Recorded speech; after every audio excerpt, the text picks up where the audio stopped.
The lord. ಪ್ರೀತಿಯ ಸಹೋದರಿ ಸಹೋದರಿಯರಿಗೆ ನನ್ನ ಹೃದಯಪೂರ್ವಕವಾದ ವಂದನೆಗಳನ್ನು ಸಲ್ಲಿಸ್ತಾ ಇದ್ದೀನಿ. ಈ ದಿನ ದೇವರ ವಾಕ್ಯ ಏನಪ್ಪ ಅಂದರೆ, ನಿಮ್ಮ ತಂದೆ ತಾಯಿಯನ್ನ ಸನ್ಮಾನಿಸು. ನಿಮ್ಮ ತಂದೆ ತಾಯಿಯನ್ನ ಸನ್ಮಾನಿಸು.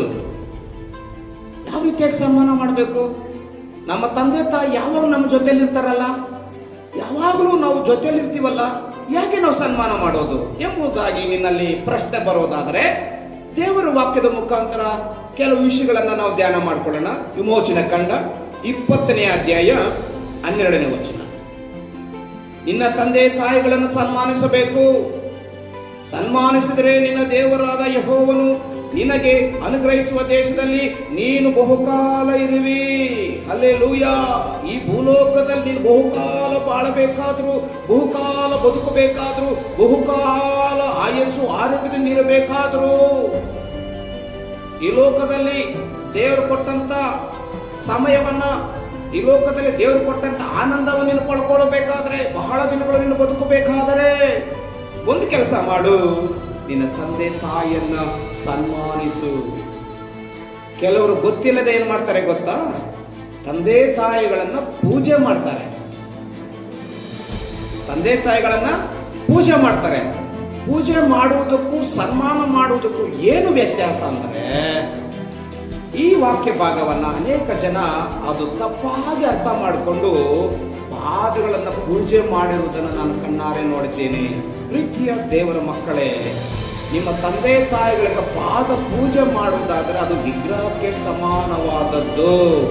ನಿಮ್ಮ ಎತ್ತ ತಂದೆ ತಾಯಿಗಳನ್ನ ಪೂಜೆ ಮಾಡುವುದಲ್ಲ, ಅವರು ಬದುಕಿರುವ ತನಕ, ಈ ಲೋಕದಲ್ಲಿ ಅವರು ಬದುಕಿರುವ ತನಕ ಅವರಿಗೆ ಬಟ್ಟೆಯನ್ನು ಕೊಟ್ಟು, ಊಟವನ್ನು ಕೊಟ್ಟು, ಅವರನ್ನು ಸಂತೋಷವಾಗಿ ಕಾಣುವುದು, ಅವರಲ್ಲಿ ನಗುವನ್ನು ಕಾಣುವುದು, ಅವರಿಗೆ ಯಾವುದೇ ಕೊರತೆ ಇಲ್ಲದ ಹಾಗೆ ನೋಡಿಕೊಳ್ಳುವುದೇ ಏನಾಗಿದೆ? ಅದು ಸನ್ಮಾನ ಮಾಡುವಂಥದ್ದಾಗಿದೆ. ಸಹೋದರೇ ಸಹೋದರಿ, ಈ ದಿನ ನಿನ್ನ ತಂದೆ ತಾಯಿಯನ್ನ, ಈ ದಿನ ಕೆಲಸಕ್ಕೆ ಹೋಗುವಾಗ ನಿನ್ನ ತಂದೆ ತಾಯಿಯನ್ನ ಮಾತಾಡಿಕೊಂಡು ಸಂತೋಷವಾಗಿ ಕೆಲಸಕ್ಕೆ ಹೋಗಿದ್ದ, ಅಥವಾ ಕಾಲೇಜಿಗೆ ಹೋಗಿದ್ದೀಯಾ, ಅಥವಾ ಪ್ರಯಾಣದಲ್ಲಿ ಹೋಗಿದೆಯಾ ತಂದೆ ತಾಯಿಗೆ?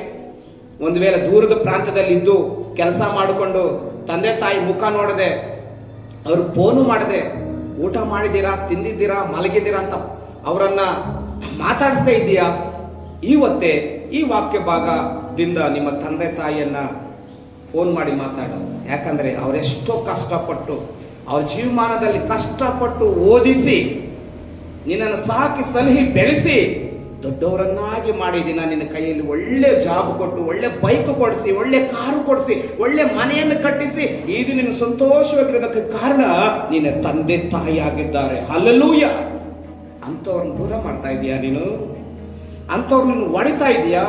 ಅಂಥವ್ರ ತಂದೆ ತಾಯಿ ಮಾತು ಕೇಳದೆ ನಿನ್ಗೆ ಇಷ್ಟಾನುಸಾರವಾಗಿ ನೀನು ತಿರುಗುವುದಾದರೆ, ನಿನ್ಗೆ ಇಷ್ಟಾನುಸಾರವಾಗಿ ನಿನ್ನ ತಂದೆ ತಾಯಿಗೆ ವಿರೋಧವಾಗಿ ನಡ್ಕೊಂಡು, ನಿನ್ನ ತಂದೆ ತಾಯಿಗನ್ನ ದೂರ ಮಾಡಿ, ಅವರನ್ನು ಒಡೆದು ಬಡಿದು ತಿರಸ್ಕಾರ ಮಾಡಿ ಈ ರೀತಿಯಾಗಿ ನೀನು ಜೀವಿಸ್ತಾ ಇದ್ದಾರೆ, ಅವ್ರು ಯಾರೇ ಆಗಿರ್ಲಿ, ಮಧ್ಯದಲ್ಲಿ ಅವರು ಈ ಲೋಕವನ್ನು ಬಿಟ್ಟು ಹೋಗುತ್ತಾರೆ. ಬಹುಕಾಲ ಈ ಲೋಕದಲ್ಲಿ ಇರುವುದಕ್ಕೆ ಸಾಧ್ಯವಿಲ್ಲ.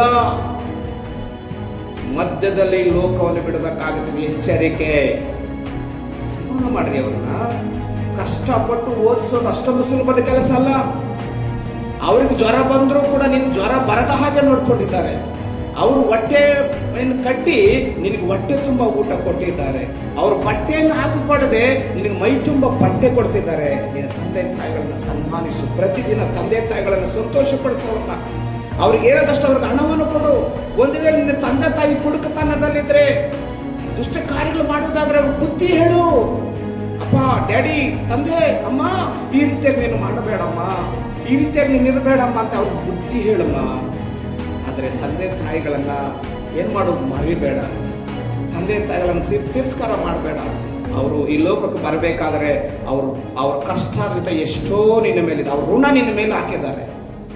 ಹಾಗಾಗಿ ಪ್ರತಿದಿನ ತಂದೆ ತಾಯಿಗಳಿಗೋಸ್ಕರ ಪ್ರಾರ್ಥನೆ ಮಾಡು. ಒಂದು ವೇಳೆ ನೀನನ್ನು ದೇವರನ್ನು ಕಂಡುಕೊಳ್ಳದೇ ಇರುವುದಾದರೆ ಈ ದಿನವೇ ಈ ವಾಕ್ಯವನ್ನು ಕೇಳಿ ಕಂಡುಕೋ, ದೇವರ ವಾಕ್ಯವನ್ನು ಕಂಡುಕೋ.